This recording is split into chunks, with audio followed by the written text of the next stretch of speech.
DM साहब भेष बदलकर जब अपने गांव पहुंचे तो उनकी पत्नी वहां पर चाय बेच रही थी। क्या है इस घटना के पीछे का रहस्य, जिसे सुनकर आपके पैरों तले भी जमीन खिसक जाएगी। यह कहानी शुरू होती है बिहार के एक छोटे से गांव से।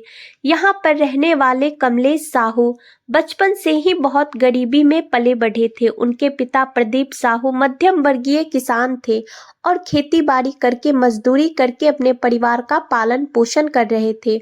उनका एक सपना था कि उनका बेटा कमलेश साहू बड़ा होकर एक कलेक्टर बने, ताकि समाज में आज तक जो सम्मान उन्हें दिया वह सम्मान को प्राप्त कर सके। जिस वजह से पैसों की तंगी होने के कारण भी उन्होंने कभी कमलेश की पढ़ाई में कोई कमी नहीं रखी। वे जैसे तैसे कर्ज लेकर उसे पढ़ाया करते थे, क्योंकि वह उसे एक बड़ा आदमी बनाना चाहते थे। कमलेश भी अपने सपनों को पूरा करना चाहता था, क्योंकि जिंदगी में उसने बहुत दुख देखा था।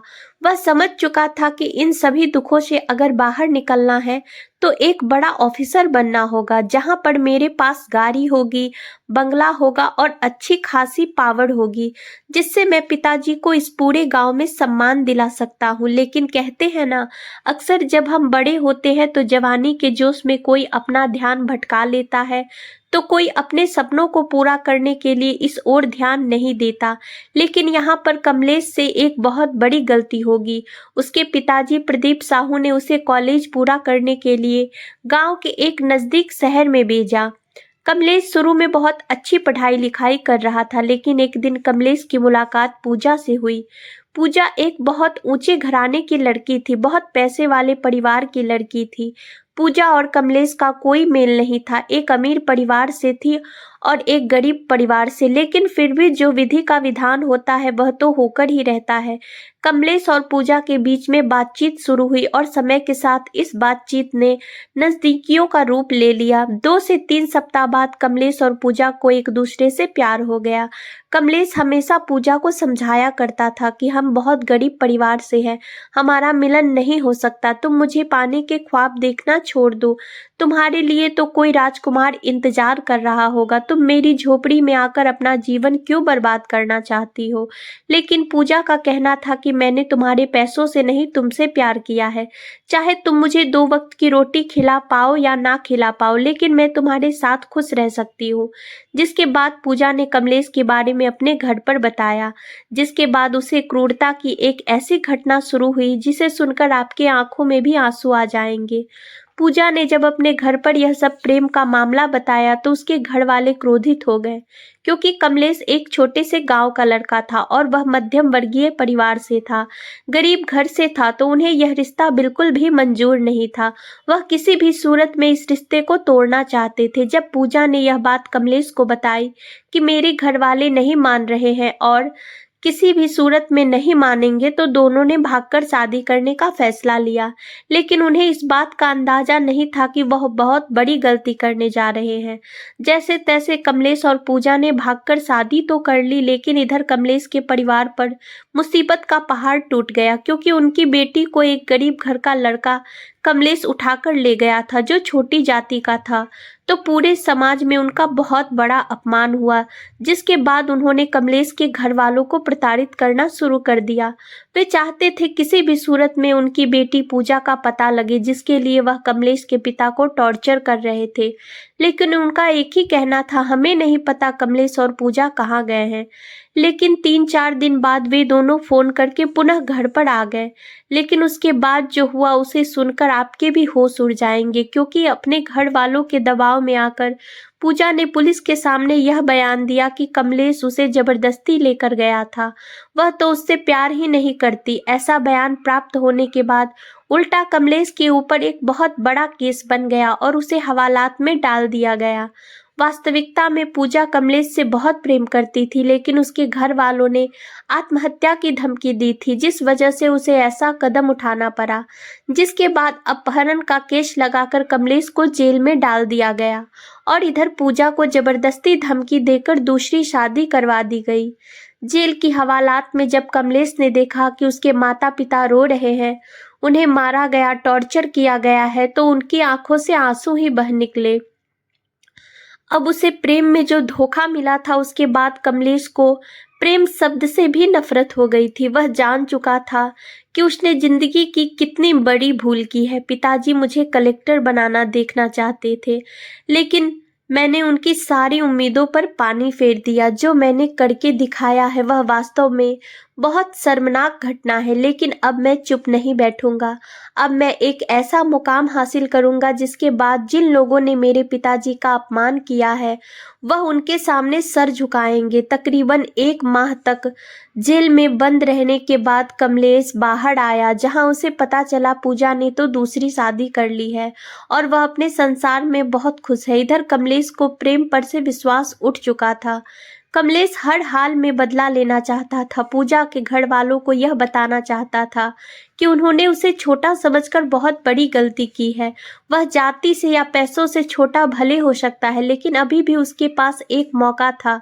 वह पावर हासिल कर सके, बड़ी गाड़ी हासिल कर सके, और यह सब तभी हो सकता था जब कमलेश एक बड़ा ऑफिसर बन जाता, बड़ा कलेक्टर बन जाता। जिसके बाद कमलेश अपने माता पिता को यह भरोसा दिया कि मुझसे बहुत बड़ी गलती हुई है, लेकिन अब मैं अपनी गलती को सुधारना चाहता हूँ, इसलिए मैं दिल्ली जा रहा हूँ। दिल्ली में ही मैं पढ़ाई करूँगा, यूपीएससी की तैयारी करूँगा और आपका बचपन का सपना पूरा करके दिखाऊँगा। मैं कलेक्टर बनकर ही वापस इस गांव में लौटूंगा। आप मेरी चिंता मत करना। आपका खोया हुआ सम्मान मैं किसी भी सूरत में आपको वापस दिलाकर रहूंगा। ऐसे प्रण लेकर कमलेश दिल्ली के लिए रवाना हो गया। वह हर हाल में कुछ बड़ा करके दिखाना चाहता था, लेकिन जब कमलेश दिल्ली पहुंचा तो उसके सामने धर्म संकट की स्थिति बन गई, क्योंकि दिल्ली में हर गली में एक कोचिंग संस्थान खुला हुआ था और हर कोचिंग संस्थान यूपीएससी की तैयारी करवा रहा था। जो बच्चे 45 साल की तैयारी कर चुके थे और कंपटीशन एग्जाम नहीं निकाल पाए थे, वे लोग अब यूपीएससी पढ़ाने वाले शिक्षक बन चुके थे। ऐसे में क्या सही है और क्या नकली है, और क्या फरेबी है, क्या सच है, यह सामने आना बड़ा मुश्किल था। तब कमलेश की मुलाकात फिर एक लड़की से हुई जिसका नाम अंजलि था। अंजलि उस समय एक कोचिंग संस्थापक की बेटी थी, जो रवि को अपने पिताजी के कोचिंग संस्थान लेकर गई। उसने कमलेश की काबिलियत को पहचाना था। वह समझ चुकी थी यह जिंदगी में कुछ कर सकता है। उसने कमलेश को अपने पिताजी से मिलवाया और एक स्कॉलरशिप टेस्ट की बात करी, जिसमें कमलेश ने बहुत अच्छे अंक हासिल किए। जिसके बाद कमलेश को कोचिंग संस्थान में स्कॉलरशिप के दम पर एडमिशन मिल गया। इधर पूजा की पसंद से शादी ना होने के कारण उसके नए पति रमेश के साथ आए दिन उसका लड़ाई झगड़ा हुआ करता था। अपने माता पिता की खुशी के लिए उसने शादी तो कर ली थी, लेकिन वह बिल्कुल भी खुश नहीं थी, क्योंकि वह हर हाल में कमलेश को ही अपना पहला प्यार मानती थी। लेकिन फिर भी जैसे तैसे अपने ससुराल में जी बसर कर रही थी। लेकिन एक दिन कुछ ऐसा हुआ जिसने इंसानियत की सारी हदें पार कर दी। पूजा का पति रमेश उसे करीबियां बढ़ाना चाहता था, लेकिन हर बार पूजा उससे दूर भाग जाती थी। जिसके बाद पूजा के नए पति रमेश को उस पर शक होने लगा कि आखिर यह मुझसे प्रेम क्यों नहीं करती है, आखिर यह मेरे पास क्यों नहीं आती है। जिसके बाद पूजा के नए पति रमेश ने उसका पुराना पास्ट जानने की कोशिश करी। तब उसे पता चला कि यह तो पहले से शादीशुदा है और एक कमलेश नाम के व्यक्ति के साथ लव मैरिज कर चुकी है।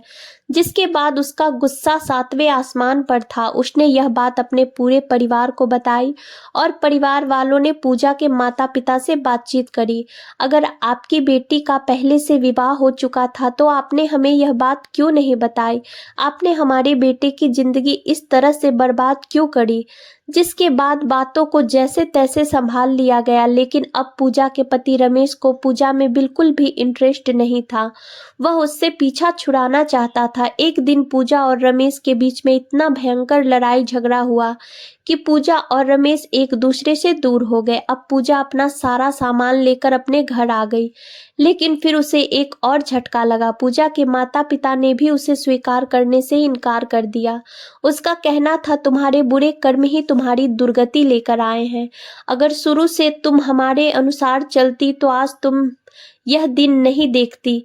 न अब हम तुम्हें बेटी के रूप में स्वीकार करेंगे और न ही कोई दूसरा इंसान तुम्हें यहाँ अपनाने को तैयार होगा। अब तुम तुम्हारे पहले पति के पास ही जाओ। अगर तुम्हारे ऊपर उसे तरस आ गया तो वह तुम्हें अपना लेगा। जिसके बाद पूजा रोती हुई कमलेश के गांव पहुंची। वहां पर उसके माता पिता मौजूद थे और उसने कमलेश के माता पिता को पूरी घटना के बारे में बताया। लेकिन उनका कहना था, कमलेश, पहले ही तुम्हारे कारण वह अपने लक्ष्य से भटक गया था। अब वह गंभीर होकर यूपीएससी की तैयारी करने के लिए दिल्ली गया है। अगर हम यह सारी सूचना उसे देंगे तो फिर उसका ध्यान भटक सकता है। हमें तुमसे कोई बैर नहीं, तुम हमारे घर की बहू हो, लेकिन अभी बिना कमलेश की मर्जी के हम तुम्हें स्वीकार नहीं कर सकते। उनकी बात भी कहीं न कहीं सही थी। जिसके बाद पूजा कमलेश का इंतजार करने लगी। उसे भरोसा था एक न एक दिन उसका प्यार इसी गांव में जरूर लौटेगा, क्योंकि यहीं पर उसका मकान है, यहीं पर उसके माता पिता रहते हैं। जिसके बाद अपनी दैनिक दिनचर्या में कुछ कमाने के लिए उसने उसी गांव में एक चाय की दुकान लगाई और चाय बेचना शुरू कर दिया। गांव के सभी लोग उस पर हंसा करते थे, क्योंकि वह एक बहुत बड़े घराने की लड़की थी और एक छोटे से गांव में चाय बेच रही थी। लेकिन यह एक महिला की आत्मनिर्भरता थी। वह चाहती तो पैरों में गिरकर क्षमा मांगकर कैसे भी जीवन बसर कर सकती थी। लेकिन पूजा को अपना आत्मसम्मान प्यारा था, उसे अपना प्यार प्यारा था।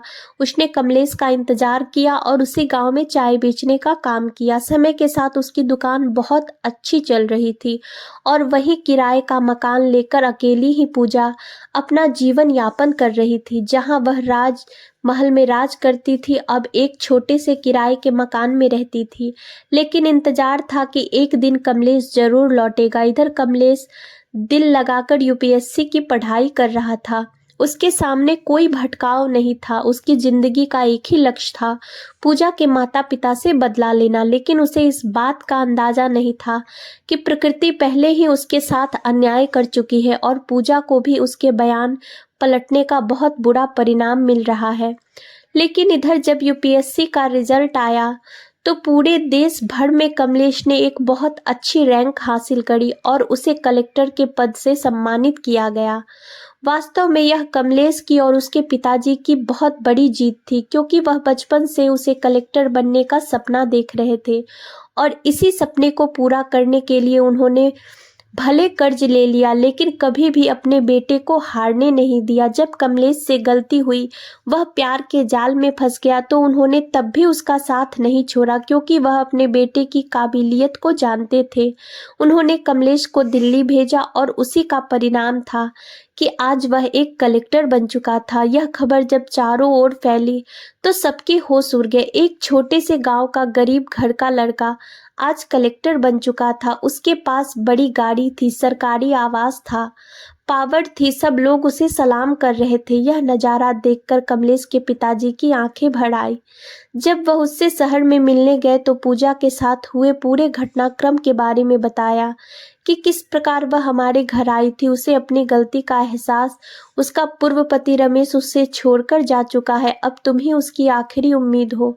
वह अपने ही गांव में अपने आपकी 2 सालों से चाय बेचकर गुजारा कर रही है। वे सच में बहुत तुमसे प्यार करती है और तुम्हारा इंतजार कर रही है। कमलेश के पिताजी की इन बातों ने कमलेश को बहुत ज़्यादा आश्चर्यचकित किया, क्योंकि वह जानता था पूजा उससे बहुत प्यार करती है। लेकिन घर वालों के दबाव में उसने वह बयान दिया था। अब वह अपने कलेक्टर पद को बहुत अच्छी तरह से संभाल रहा था। लेकिन अब पूजा की परीक्षा खत्म होने वाली थी। एक दिन कलेक्टर साहब यानी कमलेश अपना भेष बदलकर धोती कुर्ता पहनकर, बड़ी बड़ी मूछें लगाकर और पगड़ी पहनकर अपने ही गांव पहुंचे, क्योंकि वह पूजा की परीक्षा लेना चाहते थे। उस दिन कमलेश पूजा की दुकान पर बैठ गए और कहा कि छोड़ी, एक चाय लगा दे। तब पूजा उनके लिए चाय बनाकर लाई। तब मौका पाकर कलेक्टर साहब ने पूजा का हाथ पकड़ लिया और कहा कि तू तो मुझे बहुत सुंदर लग रही है, तू क्या मेरे साथ शादी रचाएगी? यह माथे पर सिंदूर किसका है?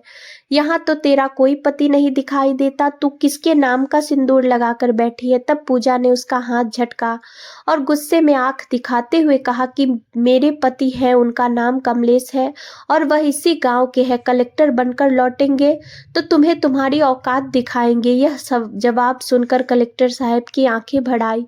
उन्होंने अपने चेहरे पर से मूछें हटाई, पगड़ी हटाई और जब पूजा ने देखा तो यह कोई और नहीं बल्कि मेरे कमलेश है। तो वह फूट फूट कर रोने लगी, क्योंकि कलेक्टर साहब उसकी परीक्षा लेने आए थे। उसे सच्चाई मालूम पड़ चुकी थी। कमलेश भी जान चुका था कि पूजा अपने रिश्ते में बहुत ईमानदार है और उसे कभी धोखा नहीं देगी, चाहे समाज उसे ठुकरा चुका था। लेकिन कमलेश ने उसे अपनाया, उसे सम्मान के साथ फिर से अपने घर लाया और अपने प्यार पर भरोसा करके उसे अपने माता पिता से भी आशीर्वाद दिलाया। चाहे पहले उसकी शादी हो चुकी थी, लेकिन एक बार भी वह अपने पति रमेश के करीब नहीं गई थी, क्योंकि उसने वह शादी केवल अपने माता पिता की खुशी के लिए की थी।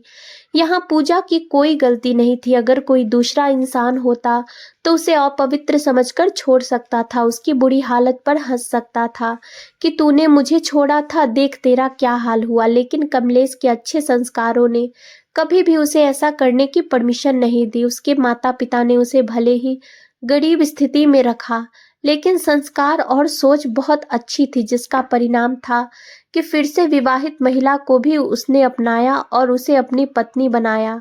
आज पूजा एक कलेक्टर की पत्नी के रूप में मौजूद थी, जिस उसको माता पिता भी देखते थे तो बहुत गर्व महसूस करते थे। लेकिन वह अपने पूजा के सामने सर झुकाकर रहते थे, क्योंकि बुरे समय में जहां उसके खुद के माता पिता ने उसे नहीं अपनाया, वहां पर पूजा ने उसका साथ दिया। यही सच्चे प्रेम की निशानी है और आज की यह घटना हमें यही संकेत देती है। दोस्तों, यह कहानी का उद्देश्य किसी को दुखी करना या किसी की भावनाओं को ठेस पहुंचाना नहीं है। हमारा उद्देश्य आपको जागरूक और सतर्क बनाना है, ताकि आप इन कहानियों से सीखकर समाज में सकारात्मक बदलाव का हिस्सा बन सके।